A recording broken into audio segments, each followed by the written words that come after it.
Welcome back here to Wake Up Call with Dan Tortora, where sports meets life. We are inside the Great Lakes Honda City studios. Great Lakes Honda City for you Monday through Saturday from on 7140 Henry Clay Boulevard right there in Liverpool, New York. You can go online for more information of their new and used vehicles. Their vast array of different shapes and sizes for every single family can be found at GreatLakesHondaCity.com. And you know that here on the show, I put my money where my mouth is and put my money where it should go when it comes to people that I trust. So Great Lakes Honda City has not only been with us for over a decade, but they've been supplying me with the vehicle that I trust to keep me safe for over a decade as well. With that being said, here inside the Bearcat Breakroom on Wake Up Call with Dan Tortora, we are here with Paul Caceres, the Binghamton Bearcats women's tennis head coach here inside the 2024-25 season. We spoke with Paul right after he was hired. He was hired in July of 2024, and we had him on the show in a Bearcat Breakroom to speak as to why he came to Binghamton, his journey, his road to get to where he is, what his thoughts were with the program and moving forward. And now we've gotten to see a few matches under his belt in this first season with him in Binghamton in the Southern Tier. So with that being said, Paul, how are you? I'm good, Dan. Thanks for the invite back. It's always a pleasure to speak with you.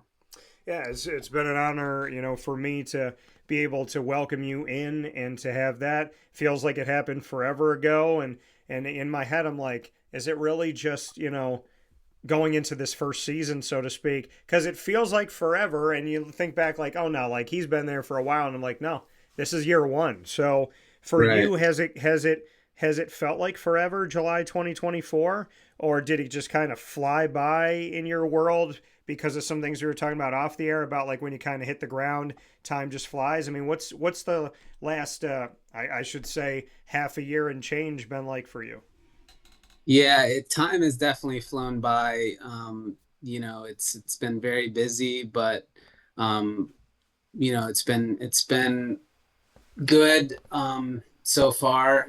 Everyone's been very supportive and you know um, said nice things about the program and the school. So I'm really happy to be here at Binghamton, and the spring season just got started here, so really looking forward to the first kind of main season. I know we played some fall invitational tournaments, but really looking forward to the upcoming dual matches we have on the schedule this spring.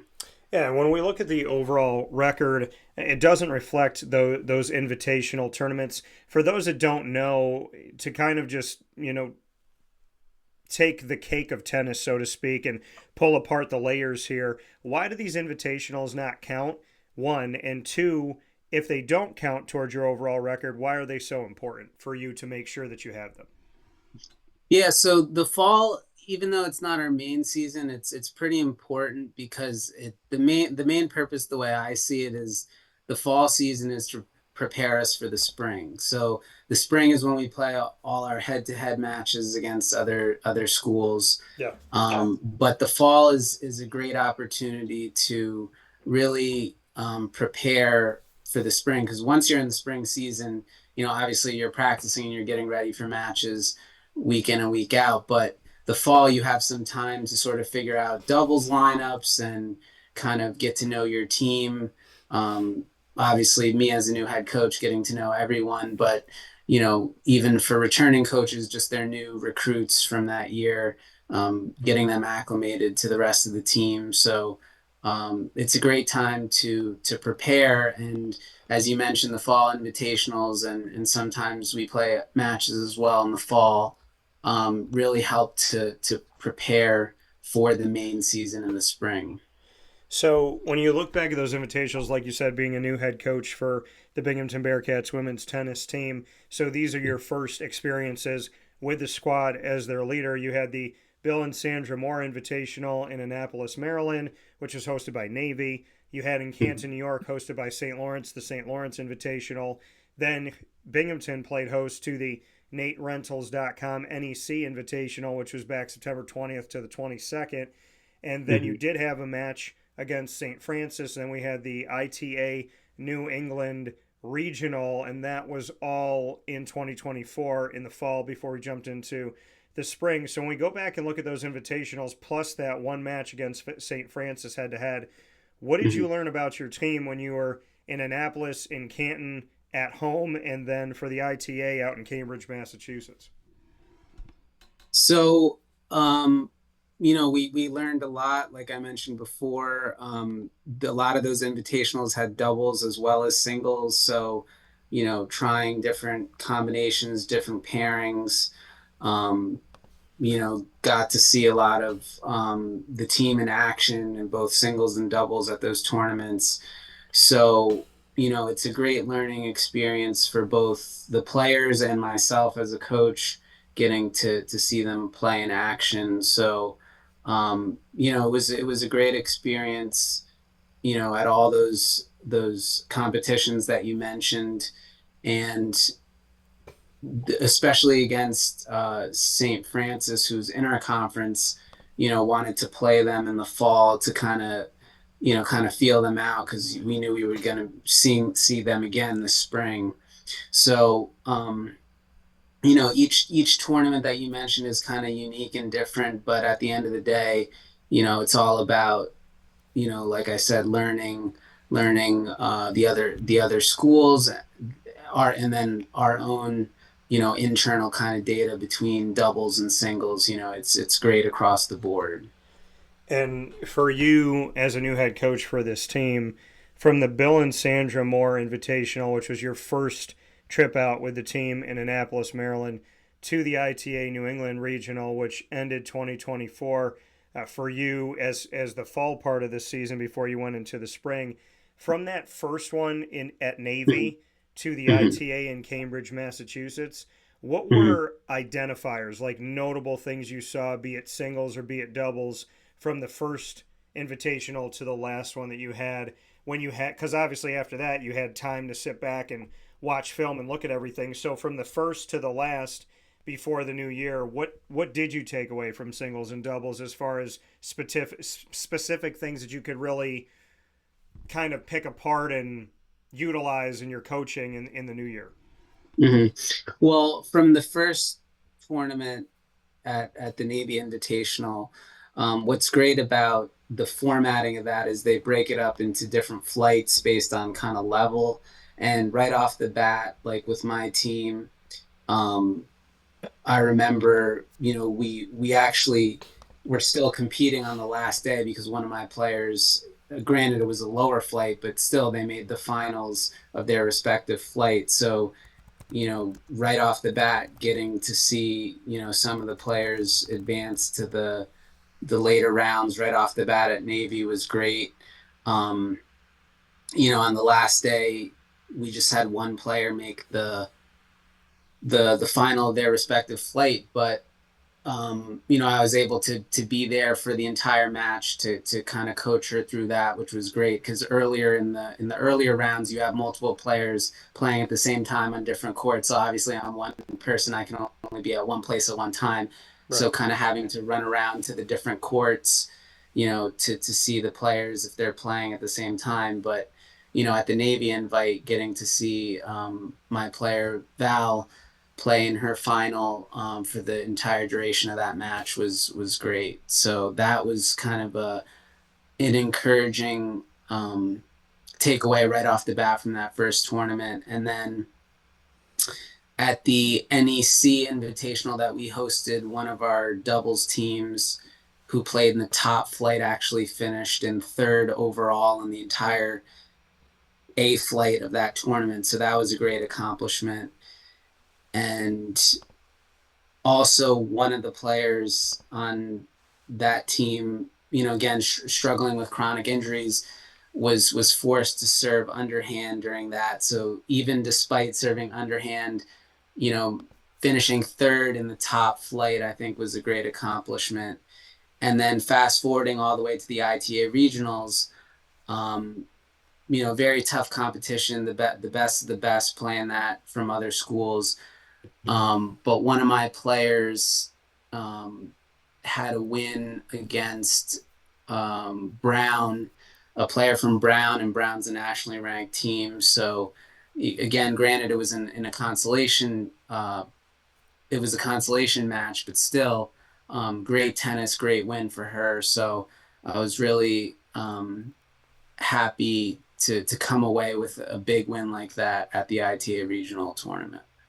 Yeah, and when you mention flight, because some people watching and listening haven't played tennis or don't know, a flight referring to a tournament in which players play against one another in a series of matches.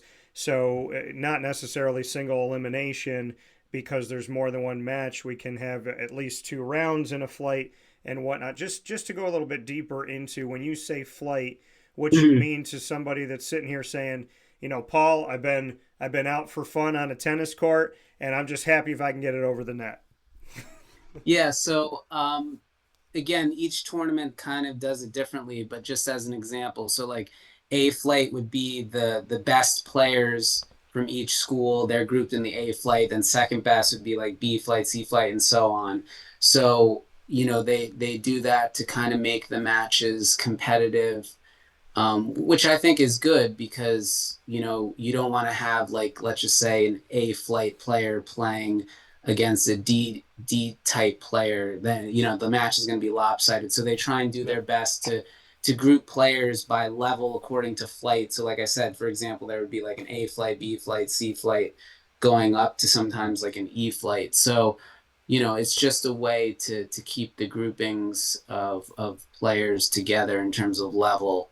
So I think all the invitationals do a great job of organizing the draws and the players into the correct places of where they need to be and play. So yeah, I think it works out well in terms of level, and then how it plays out in terms of competitiveness.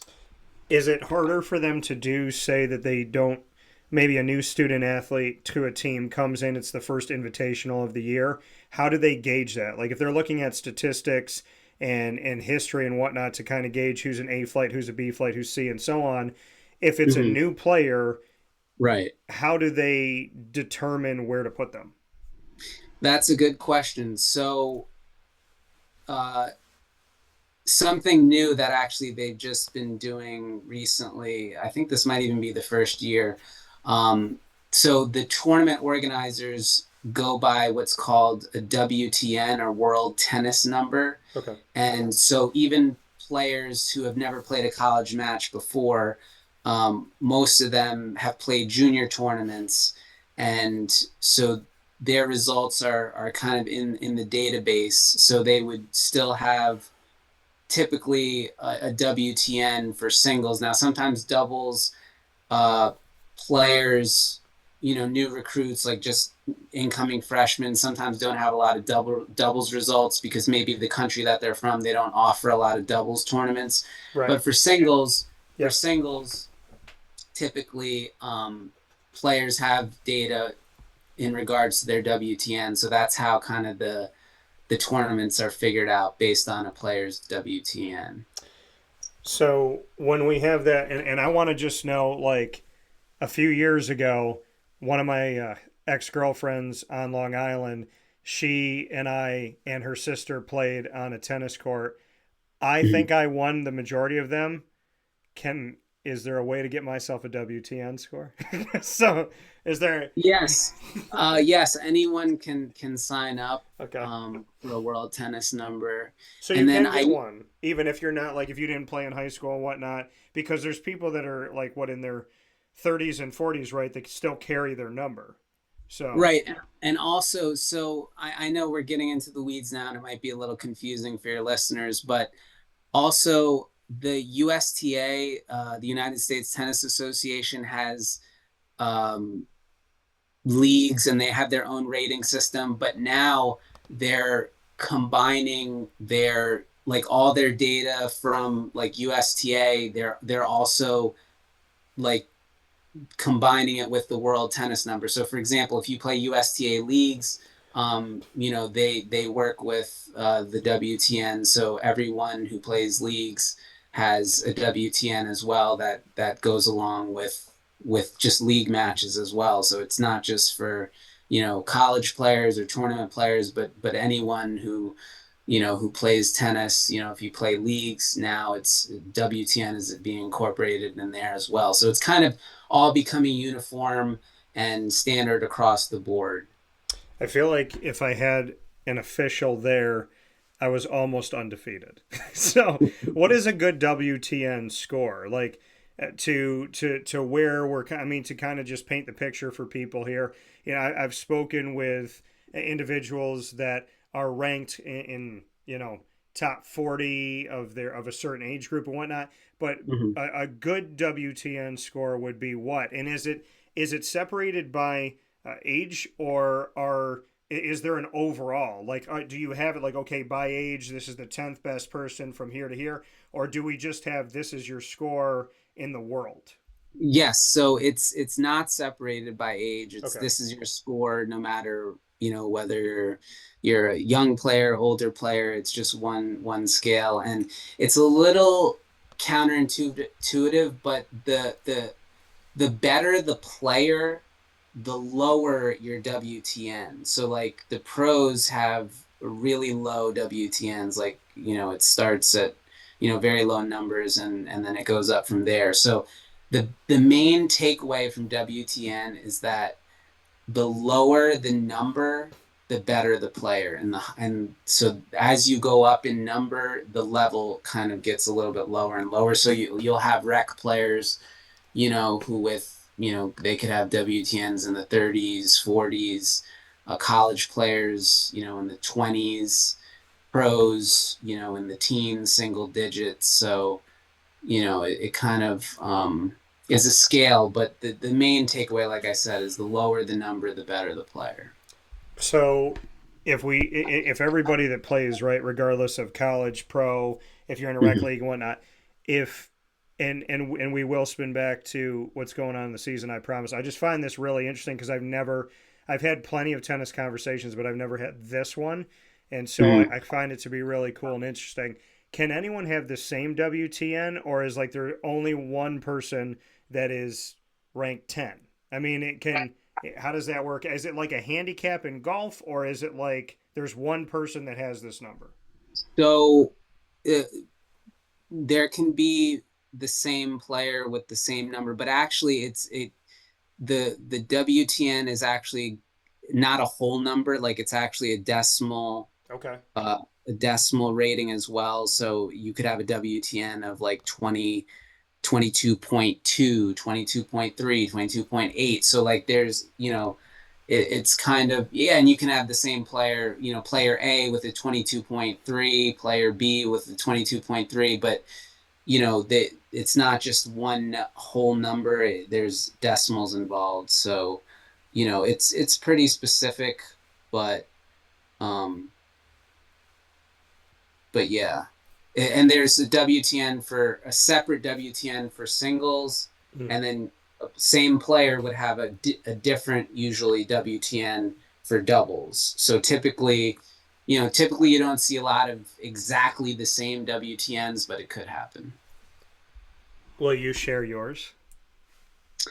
To be honest with you, I'd have to look it up. I don't know the exact decimal off the top of my head, but I could get back to you on that. I can promise you that whatever yours is, add like 80 to mine, and that's pretty safe. Basketball, different story. But tennis, my rule in tennis is if I well, and I like doing, I mean, I like challenging my body. So if I Mhm. see the ball goes over my head, and in a normal match you'd let it go out, I want to chase it down and then try and hit it with I want to try and hit it with my racket over my head and send it over without even looking. Like I'm doing trick shots, I'm just having fun. But in the game in and of itself, as we get back to it here, you're this is your first season with Binghamton. You've had a few matches under your belt. You've had a bunch of invitationals. Mhm. What have you learned about you as a coach, as in when it comes to your film study, when it comes to the way that you coach, the language that you use, how you talk to them as a group, as a team, how do you talk to them individually? What have you learned about you early on where you're kind of take a step back and say, okay, that worked, that's going to be workshopped a little bit, I'm going to come back to that? What are some things Mhm. you've learned about you? Well, I think you sort of answered the question within the question. So uh, there's a lot of you need to have a lot of flexibility and adaptability. Like you can have an idea of how you think something should go or how you should approach something, but then as things happen and you try different things, like you figure out like, oh, well, maybe you could approach something differently the next time, or maybe you could uh, approach any situation differently the next time, and you're always trying to tweak things and adjust things.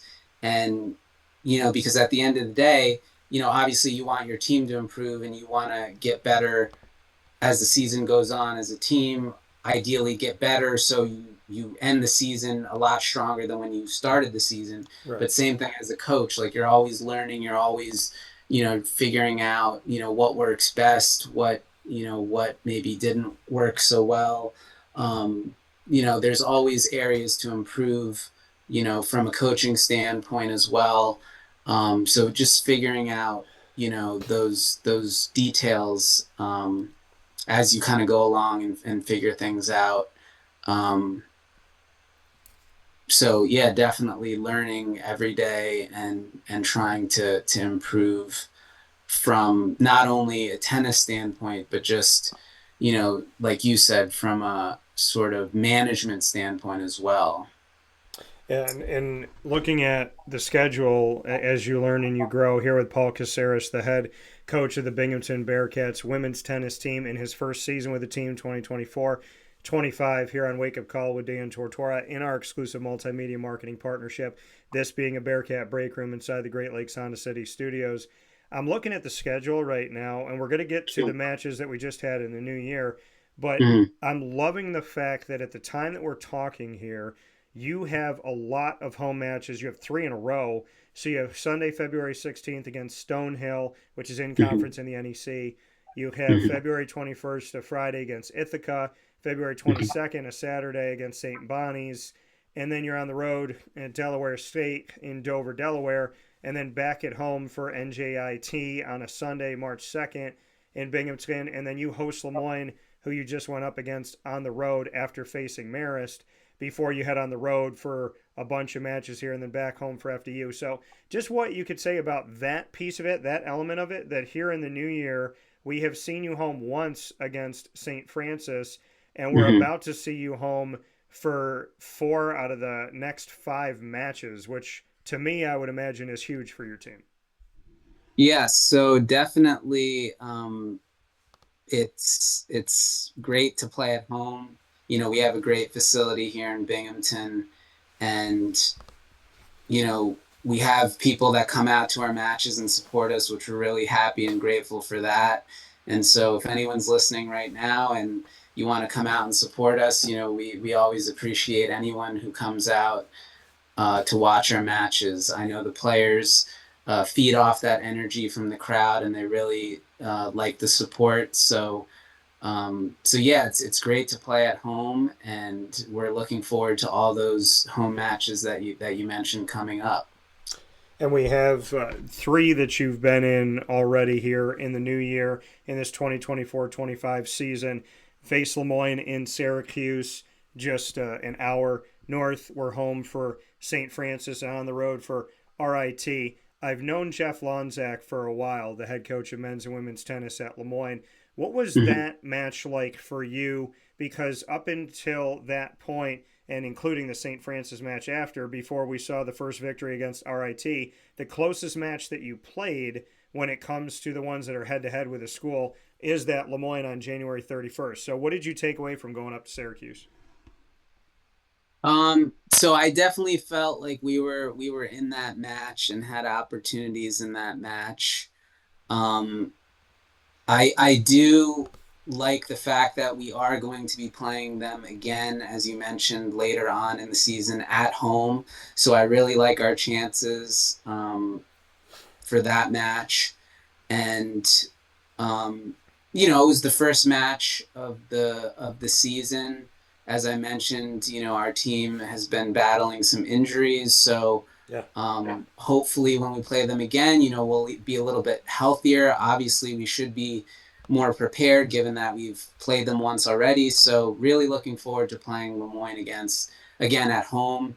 And, I think, as we sort of alluded to before, that definitely, we'll take a look at what happened in that match and be better prepared the next time we play them.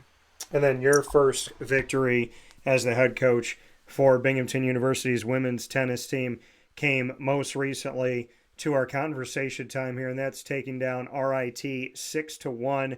First victory of the season and the historic first victory for you, Paul. Congratulations on it, first and foremost. And I know that for you as a coach, you're thinking about your student athletes, you're thinking about the program, you're thinking about what you want to build. And so I know that I look at that first historic win, and maybe you'll take a look at that after the season. Maybe you'll take a look at it, 20 years from now. But can you take a breath in the moment and say, I'm happy we got this. It feels good for me to be here and have this. I mean, can you enjoy that first match win? I definitely am, it's always good to get that first win under your belt. So for sure, very happy about that. In terms of enjoying it, honestly, it's like I said before, it's always a lot going on. So sometimes it's hard to kind of have the time to sort of savor in those victories and really, really sit down to enjoy it. But yeah, I'm definitely happy we came away with the win, and hopefully there's many more to come. But like you said, probably I'll look back at it at a later time and really appreciate it a little bit more. But definitely happy to get that win. But on to the next one, and hopefully we can keep that going and not just revel in it too much. Looking at that first victory of the 2024-25 season, singles and doubles, for me, when I saw this victory for you, in my mind, obviously, is to spotlight your student athletes and to let you have an open floor to do so. So when you look at singles and doubles in that win over RIT, just to shout out some of your student athletes by name, things that you saw, moments you saw, because I'm looking statistically here in the studio, but I'd love for you to tell the story a little bit deeper than just simply the numbers. Sure. So I appreciate that. So yeah, it was actually a full team effort. As I mentioned before, we've been struggling with some injuries, so we knew going into this match that we weren't going to have certain players there.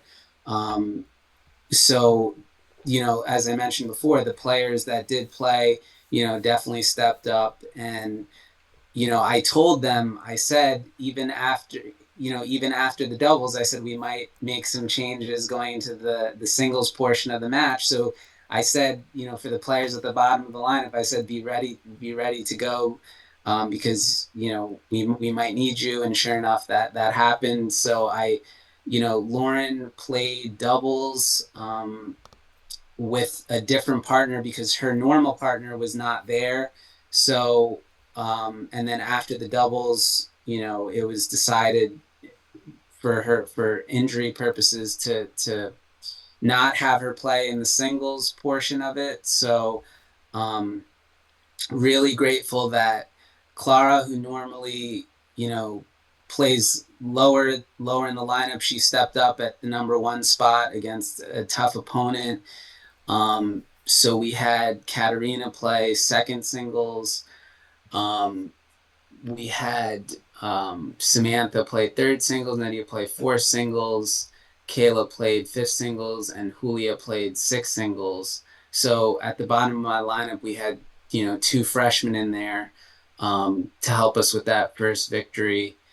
And, was really pleased right off the bat with the doubles. I think all the teams did a great job, especially, as I mentioned, Lauren and Nydia at second doubles, who don't typically play together against a good RIT second doubles team. So they really stepped up and helped us to get the sweep in the doubles. So that really, I think, helped us in terms of momentum and energy going into the singles, to come across with our first doubles win as a team. So yeah, everyone really stepped up um, across the board. So really happy for all the players. Yeah, and just seeing what you did here in doubles, Binghamton sweeping that, winning all three of those matches, and then in singles, winning 5 out of 6. So just looking at by the numbers, and you mentioned a bunch of your student athletes here. You and I were talking off the air that you carry 9, and you've been going through injuries. So that 9 being even shorter, and having, like you mentioned, some freshmen playing and having to step up. What have you seen of the team's resolve and how they've carried themselves this early on in the season to have less than 10 student athletes? And then when injuries come on, some chronic stuff comes on, or somebody's out, that you've been able to, like you said, say, be ready, I might put you in. And then here we see against RIT most recently that what you've had to do with some adversity this season, they stepped up as student athletes individually, they stepped up in doubles, they stepped up as a team, and their response to adversity and things out of their control was a victory. Hmm.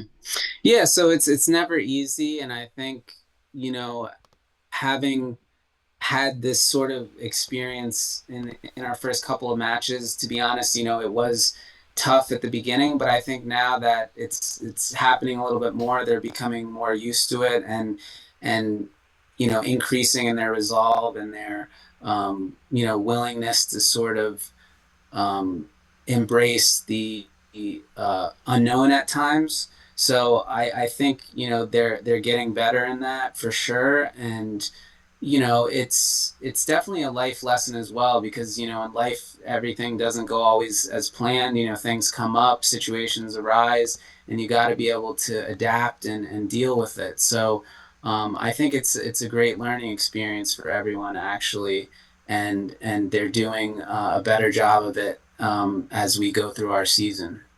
Yeah, and we're looking at this roster comprised of New Jersey, Uruguay, as well as Spain. Shout out to one of my family's home countries there. So we have New York, we have Mexico, as well as different parts of Garden City, New York, Schenectady, New York, Marlborough, New York, as well as Italy, another home of my family dating back to my heritage. And then we have Argentina and Spain once again.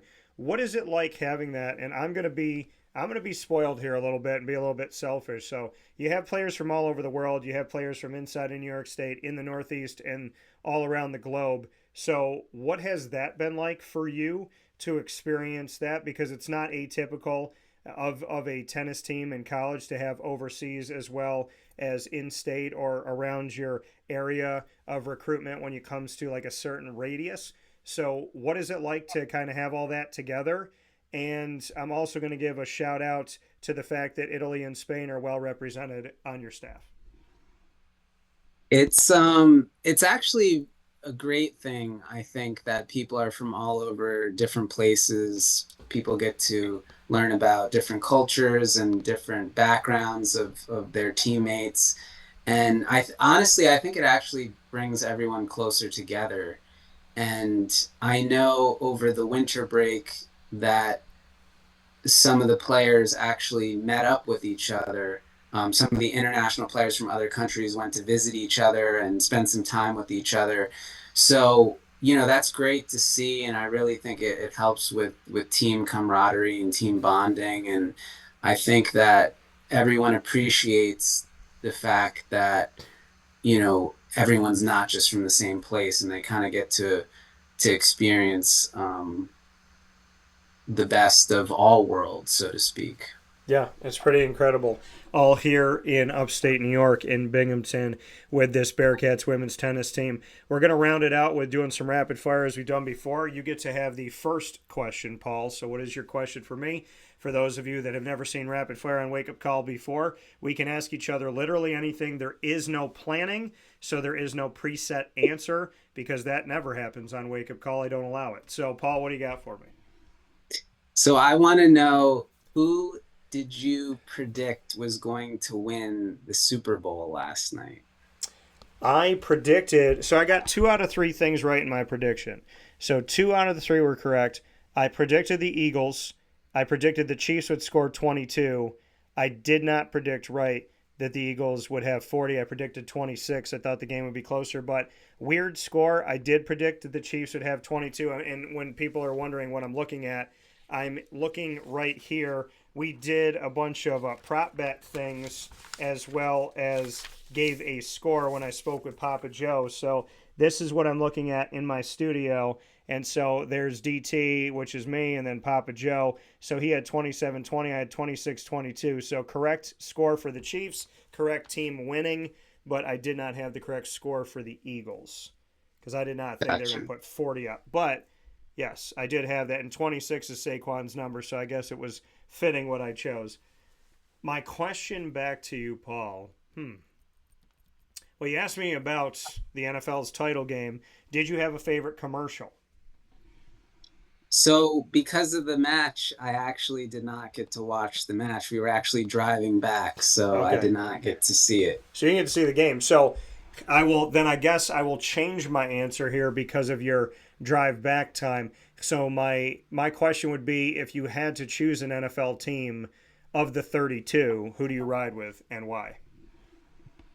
Well, I would have to say the Eagles because I went to college in Philadelphia. I used to live in the area for a number of years, so I got to say the Eagles. All right. Well, then congratulations. What's your final question for me? My final question for you is, if you could move anywhere in the world, where would you want to move to and why? Good question. Very good question. I have lived in Florida, but that's always on my mind. I would say knee-jerk reaction, Florida or North Carolina, to be determined because I'm visiting, God willing, soon, Italy. So we'll see how I feel about Italy.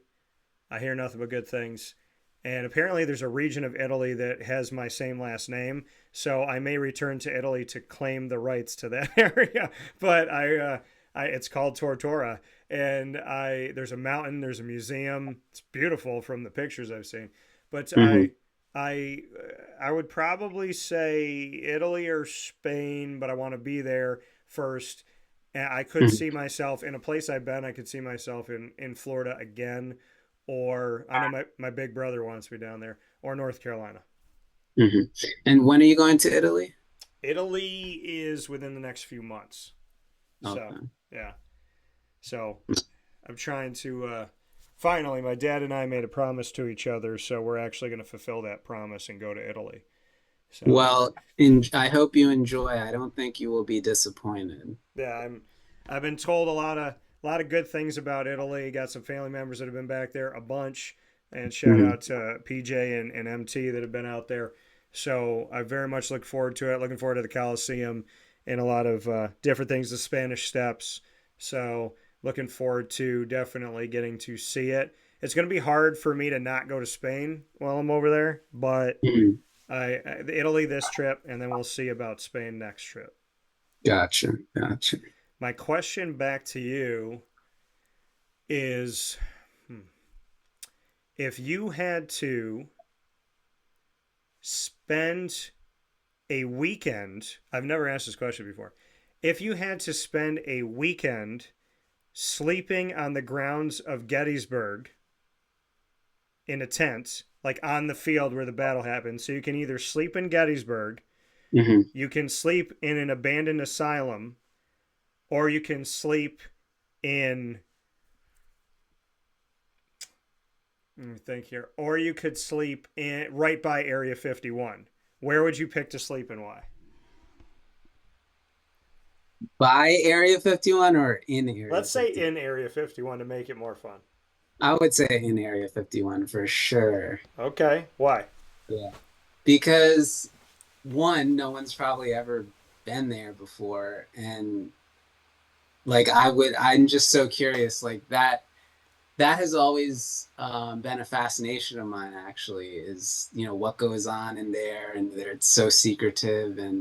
And so I would probably not sleep. I would just be up all night, like listening and trying to see what's going on there. Yeah, well, I can say that this NFL title game number 59 had a weird theme amongst businesses that are different, that so many of them had commercials about aliens. So just a little unique here why they chose aliens this year, why so many of them did it. And I don't know if that's a play on everything that's been going on and people saying, what are these drones and all this stuff? I have no idea. But Hmm. I will say it's if you grew up like me watching the X Files, when people give you footage that's disturbing, you're like, yeah, I still can't watch. I can't watch. I've seen signs a bunch of times. I can't deal with that Mexican birthday party. And the kid says, he says something in Spanish, and then he says, it sounds like he says "Deck that A," and then he says it's outside, and then they look this like camera just looks right at, zooms into this bush, and then this brown alien comes out. My leg literally just chilled when I said that. So disturbing. However, I would go to Area 51 if I was promised I wouldn't be shot at. I would absolutely go to Area 51 just to Yeah. see what's and I'd be like you. I'd be up all night. I'd probably dig a tunnel underground. So I'd be like, yeah, I'm going to come for a tour during the day, and then the night before that tour, I will have already dug underground. So now I'm telling them what I would do. But there's no way in heck that on the tour they're going to show me what's actually there. So I'd have to Right. find my way underground. But now that I've said that, I'll figure out a different way to get in. But yeah, I think Area 51 is it's an interesting thing, and we're getting rid of it and we're toning it down. They're not, no. Area 51, whatever is there that we don't know about is just moving, or it's underground, whatever. I mean, it's not gone. That's all I know. Right. It's not going to go Right. anywhere. So, with that being said, we learned about our WTN. We also learned about Area 51 today. What other tennis conversation is going to teach you that? None of them. I can promise you that. Paul Caceres here, Bearcat Breakroom, with the Binghamton Bearcats women's tennis head coach inside the 2024-25 season, coming off of a historic victory for Paul and the first victory of the season for the team, 6-1 against RIT on the road. They will be home for a bunch of matches, and as Paul said, and I will echo, please make your way over to Binghamton University to support these incredible Bearcats as they embark on the remainder and the bulk of their 2024-25 season as we head into the spring. Paul, as always, it is my honor to have you on the show. Congratulations on the victory, and I look forward to your team getting healthier and finishing out this season with a lot of great things for us to talk about here again. Thank you so much, Dan, and I really appreciate our conversation, and I hope to talk to you again in the future. Sounds good.